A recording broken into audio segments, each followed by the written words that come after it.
fondo hoy es un fondo totalmente distinto y está saliendo, por cierto, el economista jefe del fondo, que uno de los grandes atributos que se le da a Oliver Blanchard, que es el economista que está saliendo del fondo, es que logró cambiar el tema y la manera de pensar del fondo. Una de las cosas que comentaba para desatanizar el tema del fondo es que Rafael Correa, al día siguiente de la grabación Jauma Mendoza, al día siguiente sale firmando el artículo 4 con el Fondo Monetario Internacional, es decir, Ecuador tiene un ajuste en los precios de la materia prima, se le están saliendo un poco por desconfianza algunos capitales en la parte de su economía y Ecuador va con el fondo, hace un manual, hace una radiografía completa, que eso es el artículo 4 con el fondo, de cómo es la situación económica de Ecuador y ellos pueden ir con esa radiografía que hace con el fondo a los mercados internacionales, a inversionistas particulares, etcétera, porque tienen un aval para presentar. Entonces Rafael Correa, yo no creo que sea traidor a la patria, yo creo que Rafael Correa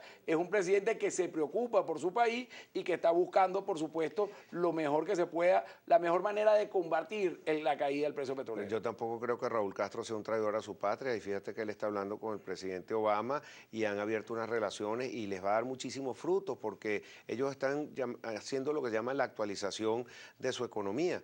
Y fíjate que Latinoamérica está cambiando, Cuba está cambiando, Argentina está cambiando y tú hablas de que Venezuela está en transición. En una transición para un cambio positivo de un nuevo modelo económico que tiene que atraer inversiones, que tiene que atraer capitales.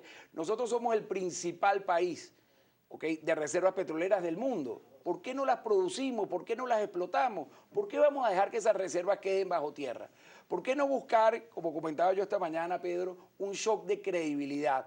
Algo que sacuda al país, un shock de credibilidad donde llamemos a las principales compañías petroleras del mundo a realmente invertir con PDVSA en incrementar la producción petrolera, sí, un shock de credibilidad que nos traiga a los mercados internacionales y que podamos presentar la cifra a los mercados internacionales de por qué tenemos capacidad de pago, un shock de credibilidad, y lo digo también, China es un socio estratégico de Venezuela.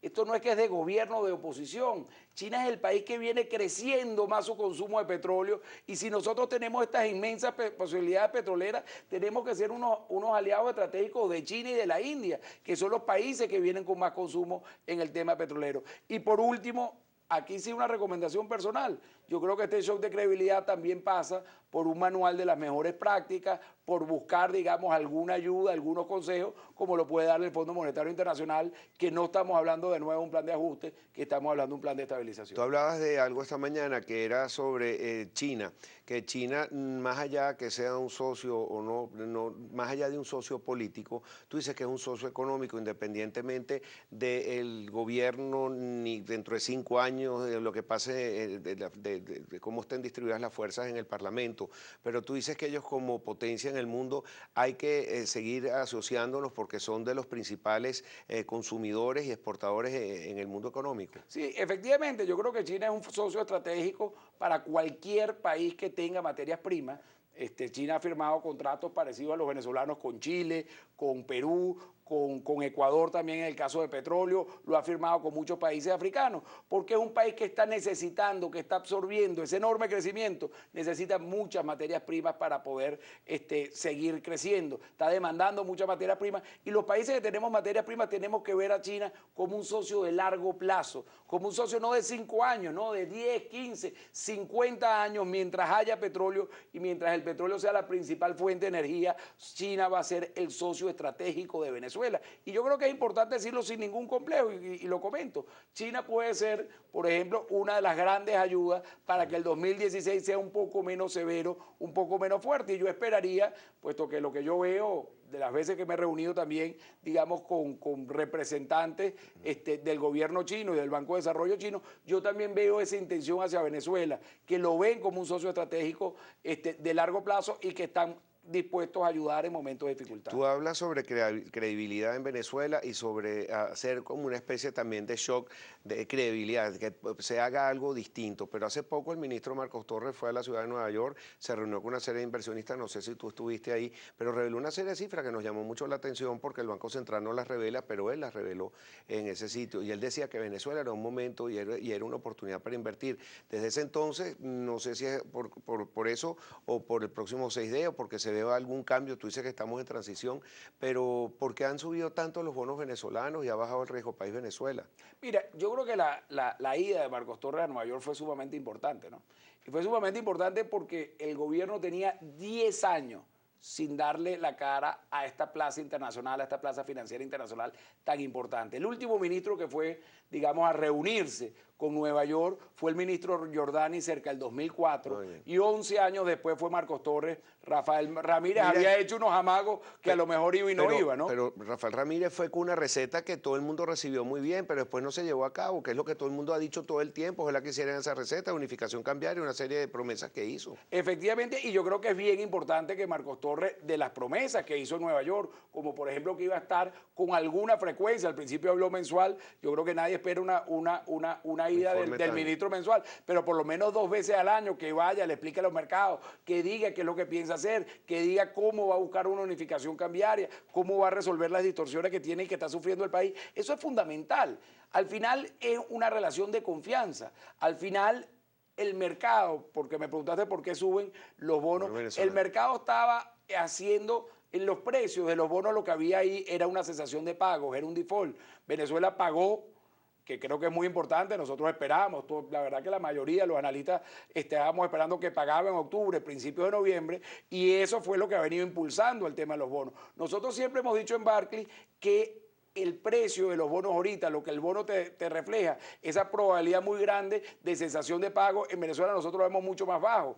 Por supuesto que estamos en dificultades, por supuesto que esa situación se puede dar, pero el mercado la tiene con un precio como si fuera 80% de las probabilidades de que no se paga en octubre del año que viene. No. Nosotros lo vemos bastante menor, 20-25%, porque por supuesto también puede haber temas de precio petrolero que pueda caer y que permita, que lleve a Venezuela a no tener capacidad de pago. Y hay otro tema que también se habló de que hay una terquedad de mantener un 6.30, otro dólar oficial de encima de a 200 y el otro innombrable 4 veces por encima. Pero también se habló sobre que ya el gobierno está consciente que hay que hacer un cambio en materia económica, como lo está haciendo Cuba, que está actualizando su economía, ¿por qué no hacerlo? Pero lo que decía, por ejemplo, Penfold, es que lo que él no ve muy claro es cómo va a ser el engranaje y cómo van a actuar oposición y gobierno para acoplar esa máquina de crecimiento económico. Pero cómo va a ser la transición en el tema económico es muy difícil de ver. Pero aquí hay un consejo en el tema cambiario también, Pedro. El innombrable se les ha disparado cuando dejaron de vender divisas en ese mercado. Acordémonos que del 2003 al 2010, el presidente Chávez vivo, aquí había un mercado que se llamaba de permuta, un mercado paralelo, que durante 7 años lo lograron controlar muy bien.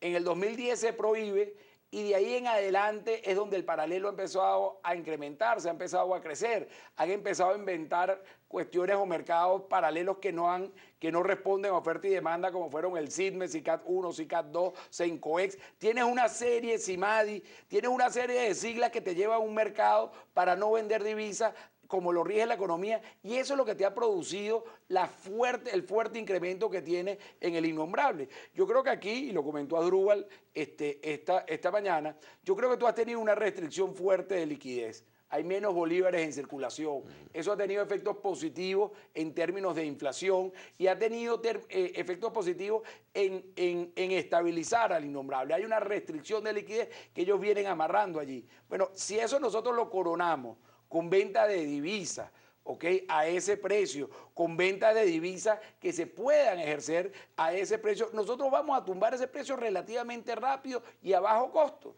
Va a haber un momento, porque hay un problema de credibilidad, sector privado, tanto nacional como internacional, gobierno, va a haber un momento, una resistencia a que ese innombrable baje, si no hay medidas adicionales, pero del 4 veces por encima que está con respecto a la tasa del CIMADI, eso puede bajar a 3, a 2,5 y de ahí seguir actuando, pues de ahí ir agarrando confianza e ir actuando. Alejandro Grisanti, nos queda solamente un momentico para que nos deje algún mensajito para el 6 de Alejandro. Sí, bueno, mira, el 6 de diciembre hay que votar. Venezuela es un país muy grande. Nosotros hoy encontramos, de verdad me quedé impresionado, 800 personas buscando innovar, buscando mantener sus empresas. Y lo que queda es eso, aquí viene una transición, vienen cambios que son positivos, somos muy optimistas en el mediano o largo plazo. hay que resistir en el área económica el año que viene, pero van a recibir muy buenos dividendos 2017 en adelante. Bueno, me faltó preguntarte por un bono, pero eso no los pones ahí en Twitter. Gracias, Alejandro. Un placer Seguro, tenerte Pedro, aquí. un placer, Un gran ¿eh? abrazo, hermano. Alejandro Grisante, analista de mercado emergente de Barclays Capital y también